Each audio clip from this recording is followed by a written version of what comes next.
I can remember that great meeting, the Pan-African meeting. And history tells me that Nigeria was there. Chief Obafemi Awolowo was there in 1945. I remember that Ghana's Kwame Nkrumah was there.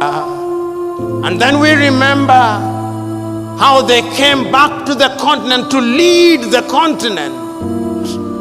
And I am still wondering how in those days, without the benefit of the internet, without the benefit of all means of communication that we now have today, that those men and women were able to govern and to galvanize the attention of the continent of Africa. How many of you in this assembly will not remember Marcus Garvey and say that he was a leader?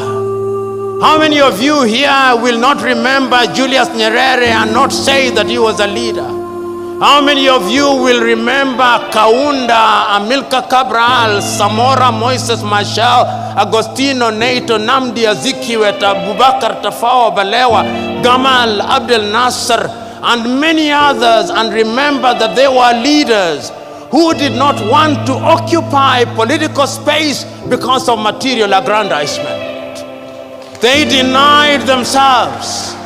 I so very fondly remember that when Kenneth David Kaunda left office, it was said of him that the only amount of money he had in his account was the equivalent of $5,000.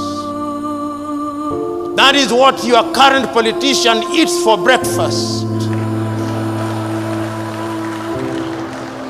I can remember when Julius Kambarage Nyerere left office after 24 years, the only amount of money that he had in his account was the equivalent of 8,000 United States dollars. That is what your current politician uses for a single visit to a gymnasium. They were leaders who were selfless.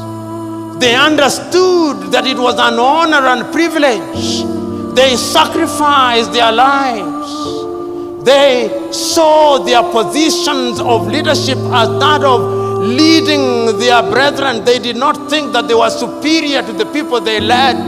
They thought it was a privilege and that they had the honor, and that because they had that honor, then they had to serve their leaders with distinction, with consistency. They were prepared to be questioned. They did not believe that they had the monopoly of knowledge and wisdom. They were leaders because they were servants.